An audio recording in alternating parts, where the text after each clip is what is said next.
Hey, beautiful. What's up, guys? In today's video, we're going over the 5 simple steps to lose belly fat fast. By following these 5 simple yet very effective steps, you'll get rid of your belly fat and have a flat stomach in the shortest amount of time possible. Now, the goal of all these steps is to lower your insulin levels and to increase your glucagon levels. Insulin is a fat storage hormone that's released when your blood glucose levels rise. When you have low blood sugar, there's very little insulin present in your body. On the other hand, when you have high blood sugar, insulin is running around like crazy, storing excess glucose that can't be held by your liver or your muscles. It stores it as fat. When your blood sugar drops low enough, your body releases a hormone known as glucagon.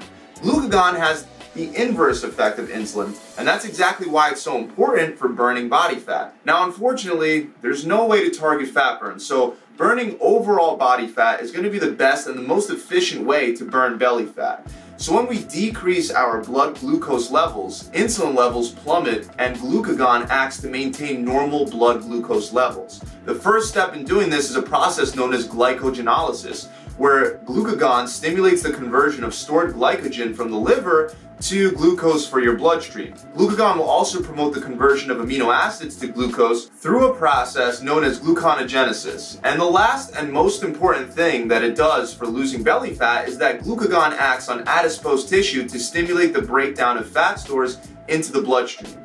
So the question is, how do we decrease insulin levels and how do we increase glucagon levels to prevent us from storing any more fat and instead to help us start burning more fat? And the first step is to follow a low carb diet by eliminating all processed foods, simple carbohydrates, and sugary beverages, and in general, limiting all carbs. Now, low carb diet is not the only way that you could burn belly fat, but it's one of the fastest ways that you can lower your insulin levels in order to burn belly fat. In one study, people with metabolic syndrome were randomized to receive either a low fat or a low carb diet containing 1,500 calories. The insulin levels dropped by an average of 50% in the low carb group and only 19% in the low fat group, even though they had the same amount of calories.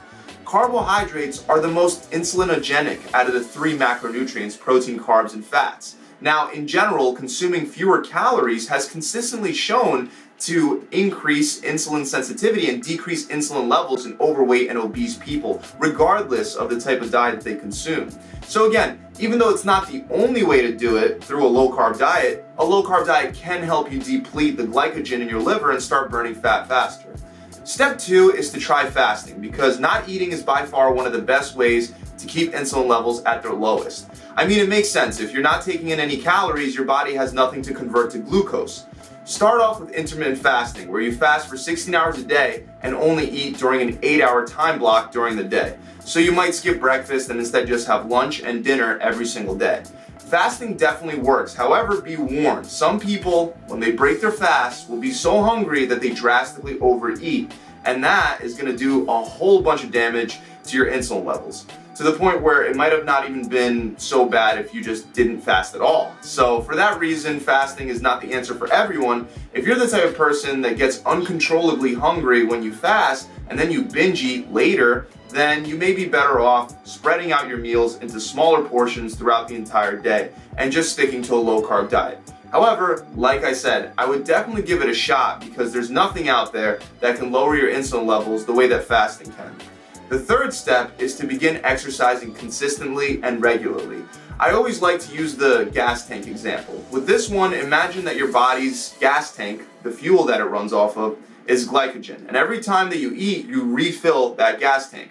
Just by breathing, being awake, standing, sitting, even sleeping, your body has to use some energy from that gas tank, almost like a car that's running while parked.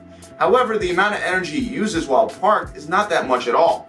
When you exercise, it's like driving your car, and your car begins running off of more gas to get from point A to point B. Just like that, your body begins running off of more glucose to complete your workout.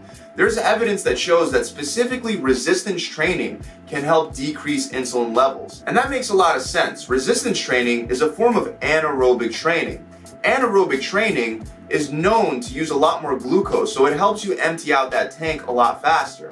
However, we can't just write off aerobic training, because it has its place with insulin as well. It has been shown to be very effective at increasing insulin sensitivity in people who are obese or have type 2 diabetes. So you should really try to do a combination of both aerobic and anaerobic exercise. The only catch is that it's a gradual process, which is why it's so important for you to be consistent with your exercising. If you're constantly skipping days and missing weeks, then the balance of how full your gas tank is from eating versus how empty it is from exercising won't be very balanced at all. And you're gonna have an overflowing gas tank because you're gonna just keep refilling a parked car. Point is, try to get at least 3 intense weight training sessions in every single week and sprinkle in 1 or 2 sessions of aerobic exercise like interval training.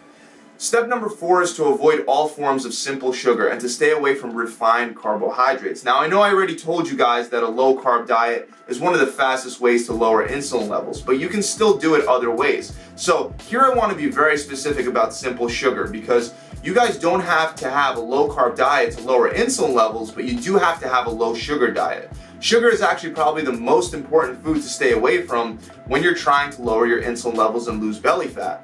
In one study, overweight people who added high sugar foods to their usual diet experienced a 22% increase in their fasting insulin levels. On the other hand, the other group in the study, who instead of adding sugar added artificially sweetened foods, experienced a 3% decrease in fasting insulin levels. Now, artificially sweetened foods present their own problems, but this study shows just how much havoc sugar can wreak on our insulin levels. You have to cut out all soda, candy, and desserts. And for some reason, people are under the impression that the so-called health food sugar, like honey or agave, is better for you than regular sugar. However, the fructose found in all these, when consumed in large quantities, will promote insulin resistance, which will ultimately drive insulin levels higher. Stay away from all forms of sugar. Now, last but not least is tip number 5, which I know people will like the most, only because it sounds like a hack. There are certain ingredients that you can eat and certain things that you can drink to help lower insulin levels. However, understand that they're only aids. They're supplemental tips. They are not the main driver of lowering your insulin levels.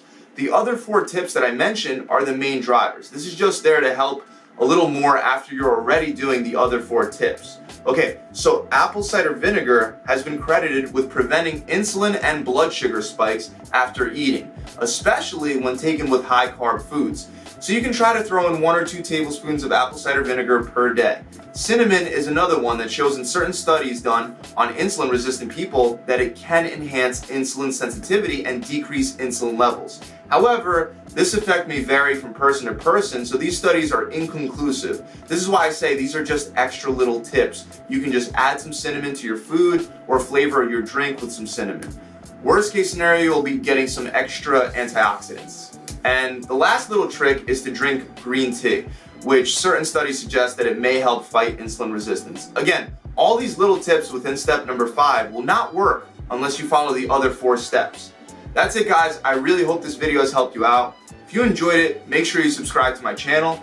And if you'd like to find out how so many of my clients are losing 20 pounds or 5% body fat in 6 short weeks, visit my website, gravitytransformation.com, where we're running the challenge right now for free.